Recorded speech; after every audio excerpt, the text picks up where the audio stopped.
What does reparations mean to you? How do you want to be repaired for the harm?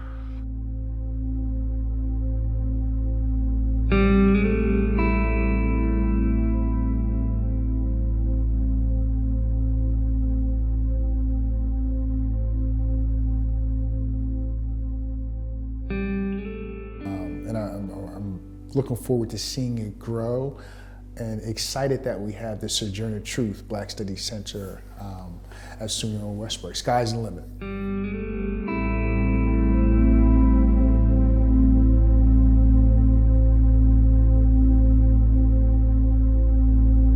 It's a process that probably absolutely began before I got here, right? So there were some faculty in the department, interdisciplinary department of American Studies, so sociologists, historians, they had some literary scholars as well, and they, in the 90s, launched the African American Studies minor. And Aubrey Bonet, who recently retired, was a faculty member, one of our key sociologists who was at the forefront of that, along with the support of the chairs Rosalind Baxendall and professors Liz Ewan. And their work as sort of really integral to the women's movement helped to sort of usher in and support the African American Studies minor. When I came here, so I started in 2005 as an adjunct, and then I left on a visiting line and came back.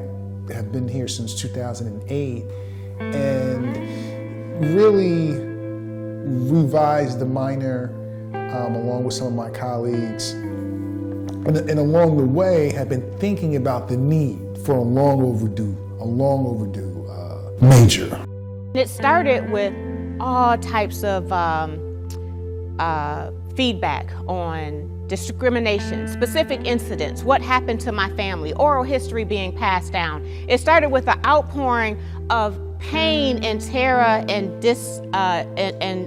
discrimination from the Black community.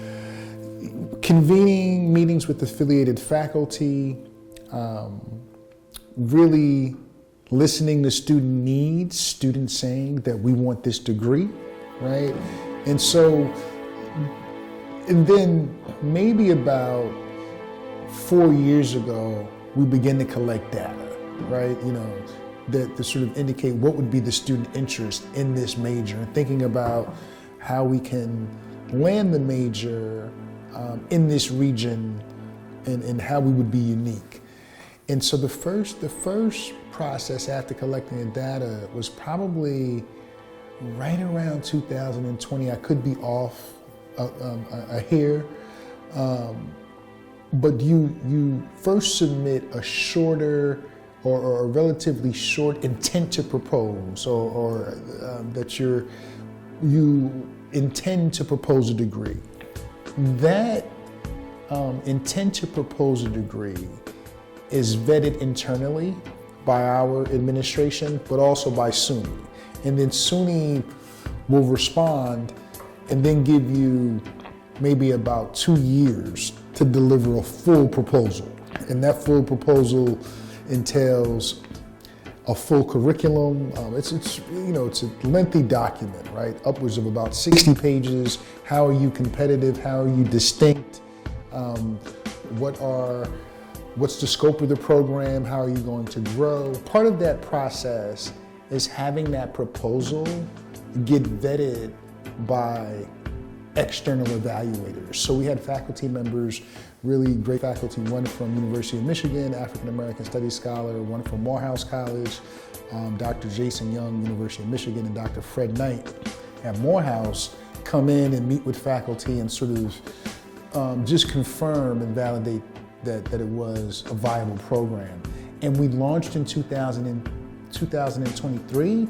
We got word in spring of 23 that the program was a go for SUNY. So in fall of 2023 was our first semester. So that is the process in sort of a nutshell.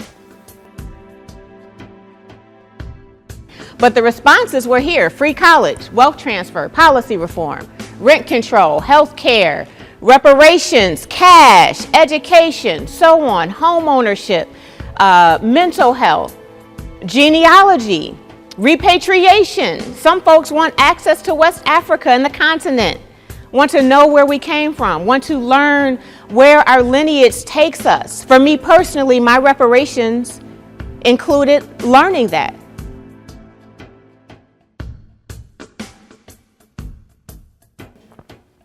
So the core areas, there are three core courses. The first is Introduction to African American History, African American History 1, and then a capstone course.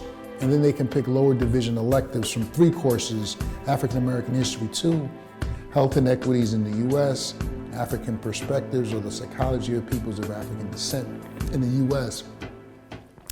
This content areas are spread across the humanities and the social sciences, right? So students have a wide sort of selection of courses to choose from under the umbrellas of Black Studies Humanities and Black Studies Social Science. So, you know, a number of the social science courses are courses that you would find in psychology, sociology, and then the humanities courses are courses that you would find in English, history, American studies, and maybe politics, economics, or more visual arts as well. The relationship between Black Studies and other departments is extremely collaborative and is rooted in the interdisciplinarity of Black Studies. So we are a department that we're housed in American Studies, sort of like, you know, the MALS program and the Women and Gender Studies program. We're housed in American Studies, and there are a number of faculty who, whether they be part-time or full-time, who may contribute to the degree in American Studies, but we have affiliated faculty across departments. So there are faculty in public health and English and history and sociology who contribute to the degree. So they're primarily sort of housed in their home departments, but they still offer contributions and courses. And we have about 9 affiliated, maybe about 8 or 9 affiliated departments that, you know, Black Studies is sort of run. And then the Black Studies Center, which we're in now, right? And it's formerly called the Sojourner Truth Black Studies Center, and sort of homage to Sojourner Truth and her important work as you know, this female force from New York. And we're in the early years here, but the Black Studies Center works collaboratively across departments. It works collaboratively across schools. In fact, we have Dr. Andrea Mountain coming next Thursday, December 12th, giving a talk on how useful instructional methods via hip-hop can be implemented in the classroom. That's a collaborative program that's happening with us in the School of Education. So School of Arts and Sciences, us, Black Studies, the Sojourner Truth Center, the Social and Environmental Justice Institute, which houses the Black Studies Center, as well as a number of other important centers on campus. And so, you know, I think a number of our programs, past programs, have been collaborative. We've done great programs with the Wallace Gallery. We've worked with just a number of great programs across the board.